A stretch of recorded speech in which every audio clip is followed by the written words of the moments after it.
کورتەیەک لە ژیانی پڕبەرهەمی شەهید دکتۆر سادقی شەڕەفکەندی. سادقی شەڕەفکەندی 21 بەفرامباری ساڵی 1316 هەتاوی لە بنەماڵەیەکی نیشتمان پەروەر لە گوندی تەرەغەی بۆکان لەدایک بوو. لە تەمەنی منداڵیدا باوکی لەدەستدا و سەرپەرستیەکەی کەوتە سەرشانی براگەورەکەی شاعیر و نیشتمان پەروەری گەورەی کوردستان خوا لێ خۆش بوو مامۆستا هەژاری نەمر. سەردەمی منداڵی محەممەد سادق هاوکات بوو لەگەڵ پەرەئەستاندنی خەباتی ڕزگاری خوازانەی خەڵکی کوردستانی ئێران و دامەزراندنی کۆماری کوردستان. ڕێنوێنی و ئامۆژگاریەکانی برازانا و خەبات جێڕەکەی و زۆر دیمەن لە قۆناغی مێژووی ئەو کات لە بیر و زەینیدا نەخشی بەست. پۆلی 1 و 2 سەرەتایی لە بۆکان و پاشان کە بنەماڵەکەی لە مەهاباد گیرساوە خوێندنی سەرەتایی و ناوەندی لەو شارە و ساڵی ئاخری دەبیرستانی لە تەورێز تەواو کرد و ساڵی 1338 هەتاوی لە دانشسەرای عالی تاران لیسانسی شیمی وەرگرت. شایانی سەرنجەکە لە هەموو پلەکانی خوێندندا یان خاوەنی پلەی یەکەم یان یەکێک لە باشترین قوتابیان و خوێندکاران بوو. هەر لەو ساڵەدا بوو بە مامۆستای شیمی و هەتا ساڵی 1344 هەتاوی لە شارەکانی ورمێ و مەهاباد بە ئەرکی مامۆستایەتیەوە خەریک بوو. لەو ماوەیەدا وەک مامۆستایەکی شارەزا ناوی دەرکرد و بۆ پێگەیاندنی قوتابیانی کوردستان زەحمەتێکی زۆر و بەرچاوی کێشا بە جۆرێک کە ئەو قوتابیانە کە ئەو دەرسی پێدەگوتن و لە زانستگاکان قبوڵ دەبوون ساڵ بە ساڵ زیاتر دەبوون. سەرنجام ساواک دەستگای جاسووسی ڕێژیمی حەمەڕەزاشا ئەو خزمەتەی لە کوردستان پێڕەوا نەدی و لەگەڵ ژمارەیەک مامۆستای دیکەی هاوبیر و هاوکاری بۆ شارەکانی عێراق و کەرەج و چەند شاری دیکەی دوورخستەوە.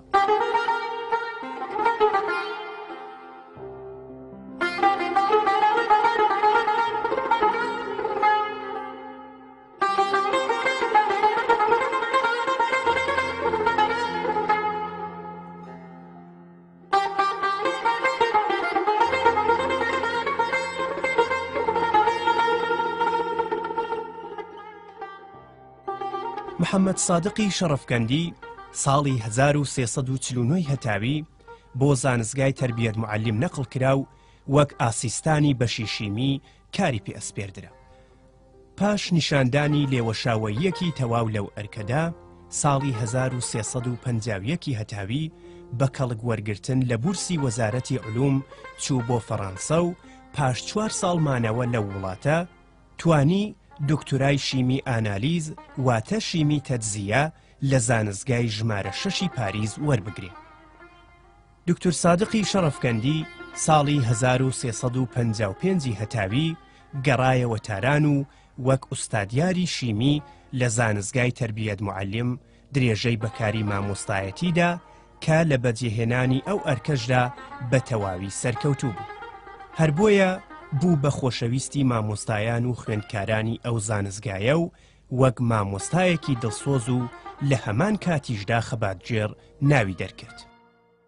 دکتۆر محەممەد سادقی شەڕەفکەندی ساڵی 1352 هەتاوی کاتێک لە پاریز دەورەی دکتۆرای دەدی لە ڕێگەی مامۆستای مەزن دکتۆر قاسملووی ڕێبەرمانەوە لەگەڵ بەرنامە و پێڕەوی نێوخۆی حیزبی دموکراتی کوردستانی ئێران ئاشنا بوو داوای ئەندامەتی حیزبی دموکراتی کوردستانی ئێرانی کرد.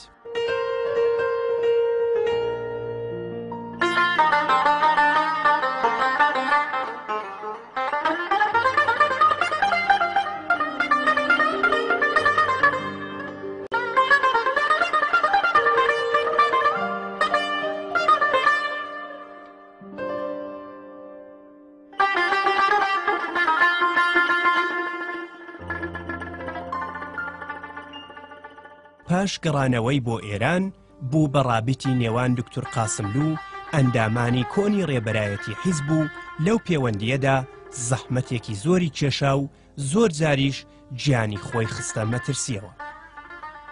دوای ڕوخانی ڕێژیمی پاشایەتی و دەستپێکردنەوەی تێکۆشانی ئاشکرای حیزبی دموکرات ساڵی 1358 هەتاوی بوو بە مشاوری کومیتەی ناوەندی و ڕەشەمەی ساڵی 1358 لە کۆنگرەی چوارەمی حیزبدا بە ئەندامی کومیتەی ناوەندی هەڵبژێردرا و بەرپرسایەتی کومیتەی حیزب لە تارانی پێ ئەسپێردرا کە ئەو بەرپرسایەتیەشی بە لێوەشاوەیی و کارزانیەوە بە ئەنجام گەیاند.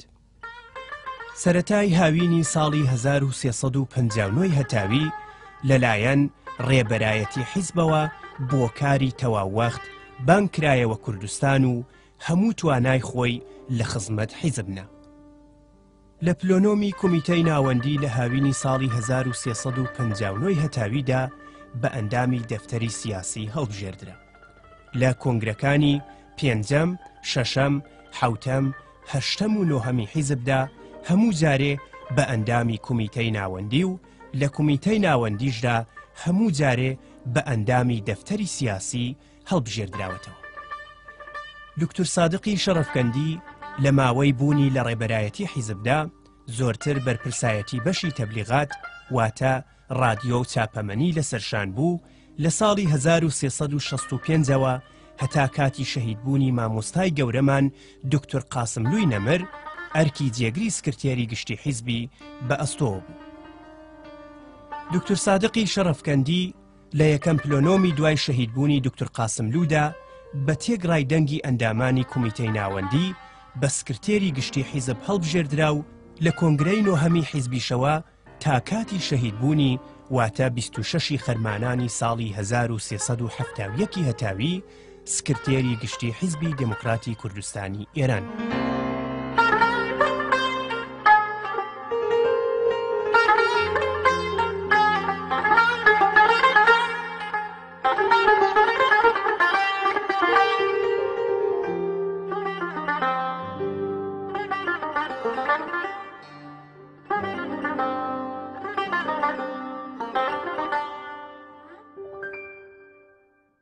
خەباتجێڕی مەزنی گەلەکەمان دکتۆر سادقی شەڕەفکەندی لە ماوەی ئەو 12 ساڵەی دواییدا ڕۆڵێکی بنەڕەتی لە ڕێبەرایەتی حیزب و جوڵانەوەی گەلەکەماندا هەبوو. یەکێک لە بەوەسترین و شارەزاترین ڕێبەرانی نێو ڕیزەکانی بزوتنەوەی میلی دموکراتیکی گەلەکەمان بوو. بە حەق دەبێ بڵێن کە قوتابیەکی لێوەشاوە و یارێکی وەفاداری دکتۆر قاسملووی نەمر بوو. پاش دکتۆر قاسملووش بوو بە مامۆستای ئیدامەکاری و درێژەدان بە ڕێباز و ڕێگای دکتۆر قاسملوو کە بە لێهاتوویی و لێوەشاوەیی خۆی نەیهێشت بێ قاسملوویش بەو جۆرە کە ئاواتی دوژمنانی بزوتنەوە بوو بە حیزبەوە دیار بێ. دکتۆر سادق هەر لەو کاتەوە کە هاتە نێو ڕێبەرایەتی حیزب یەکێک لە داڕێژەرانی کاریگەری سیاسەت و هەڵوێستەکانی حیزب بوو. لەسەر پاراستنی ئوسول و پرەنسیپەکانی حیزب شێلگیر و پێداگر بوو. کەسانی دوودڵ و ڕاڕای دەدانە بەرهێرش و ڕێگای پێ نەدەدان شوێنی خراپ لەسەر ڕەوتی بزوتنەوە و کاروباری حیزبی دابن. ئەو کادر و پێشمەرگەکانی حیزبی خۆش دەویست، بەڵام ئەو خۆشەویستیە هەرگیز شوێنی لەسەر هەڵسەنگاندنی واقعبینانەی کادر و پێشمەرگەکان و کاروباری ئەوان دانەدەنا. دڵپاکی و بێغەرەزی دکتۆر سەعید بۆ هەموو هاوڕێیانی حیزبی بە تەواوی دەرکەوت بوو، هەر بۆیەش ئامۆژگاریەکانی وەردەگیرە.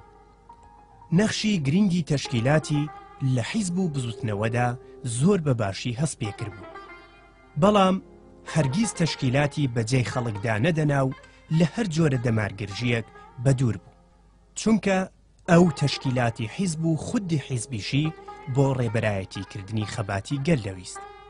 تێکۆشەر دکتۆر سادق ئینسانێکی بە هەڵوێست، بەورە، بە ئەخلاق، ڕاستگۆ و دروستکار و بەڕاستی سادق بوو.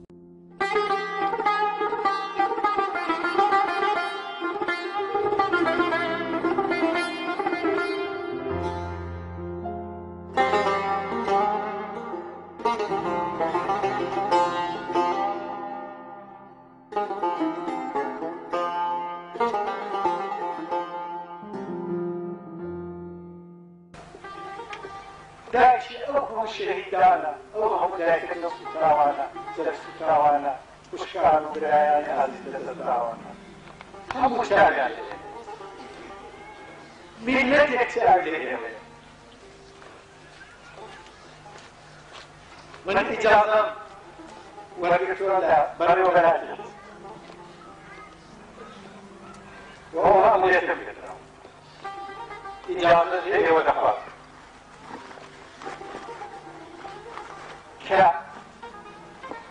تقرأ لو فرصة تاريخية لو فرصة ميجوية لو لحسين كيابي أو عزيز لكونا مدخل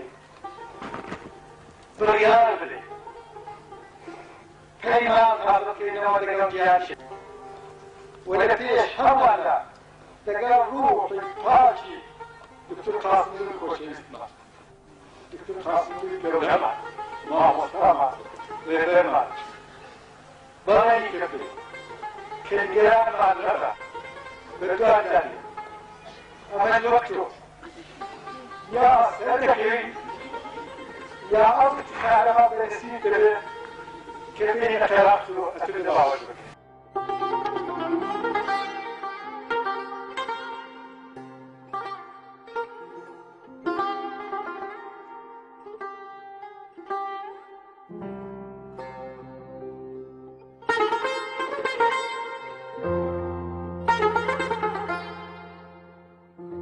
لە حەق و عەداڵەت پشتیوانی دەکرد و لە هەموو ئەو تایبەتمەندیانە لە سیاسەت و کردەوەدا کەڵکی وەردەگرت. ئینسانێکی پڕکار بوو، ماندووی نەدەناسی، هەموو کات و وەختی خۆی بۆ جێبەجێکردنی ئەرکە حیزبیەکان تەرخان کردبوو. شۆڕژجێڕێکی بە تەواومانە و دموکراتێکی واقعی بوو کە لە هەر کار و کردەوە و هەڵوێستێکیدا ئەو تایبەتمەندیانەی خۆیان دەنوان. بڕوایەکی قوڵی بە دموکراسی و مافی گەلانی ئێران هەبوو. هەر بۆیە لە ڕوانگەی ئەوەوە پێوانەی هەر حرەکەتێکی خەباتجێڕانە لە ئێران و کوردستاندا بریتی بوو لە تێکۆشان بۆ سەقامگیرکردنی ئازادی و دموکراسی و مافەڕەواکانی گەلی کورد و گەلانی ئێران. سیاسەت و تاکتیک بۆ دکتۆر سادق زاراوە و دەستەواژەی خەیاڵی و زەینی نەبوون. لە ڕوانگەی ئەوەوە سیاسەت کردەوەی خەباتجێڕانە بوو. هەر بۆیەش بە کردەوە ببوو بە ئاوێنەی تایبەتمەندیە مەزنەکانی حیزبی دموکراتی کوردستانی ئێران. دکتۆر سادقی شەرەفکەندی ئینسانێکی خاکی و خەڵکی و متەوازع بوو. ئەو خەڵکی کوردستانی بە ڕەگ و پێستیەوە خۆش دەویست. هەر بۆیەش گیان و ژیانی بۆ خزمەت بەوان تەرخان کردبوو. ئەو لەو سیاسەتمەدارانە نەبوو کە خەڵکیان وەک ئامرازی بردنە پێشی مەبەستەکانی خۆیان دەوێت. ئەو بۆ خۆی پێشڕەوی خەباتی خەڵکی کوردستان بوو، جگە لە قازانج و بەرژەوەندیەکانی گەل هیچ قازانج و بەرژەوەندیەکی تایبەتی و شەخصی بەلاوەگرین نەبوو. کاک دکتۆر سادق بڕوایەکی قوڵی بە هاوکاری گەلان و هەموو ئازادی خوازانی ئێران هەبوو. لەو بڕوایەدا بوو کە ڕووخاندنی ڕێژیمی ئاخوندی بەبێ نزیکی و هاوکاری و هاوپەیوەندی هێزە نیشتمان پەروەر و خەباتجێڕەکانی ئێران کارێکی ممکن یان لانی کەم هاسان نییە. هەر بۆیە لە هەر دەرفەتێک بۆ ئەو مەبەستە کەڵکی وەردەگرت و بەکردەوە هەوڵی بۆ دەدا و سەرنجام هەر لەو ڕێگایەشدا شەهید بوو. یاد و ناوی شەرەفکەندی مەزن و خەبات و تێکۆشانی پرشنگداری لە پێناو ئامانجە پیرۆزەکانی حیزبی دموکراتی کوردستانی ئێران و گەلی کورد و خەڵکی ئێران و هەروەها تایبەتمەندی شۆڕژجێڕانەکانی دوای نەمانیشی ڕێنوێن و ئیلهامدەری تێکۆشەرانی وڵاتەکەمان دەبێ و هەمیشە بەنەمری دەمێنێتەوە.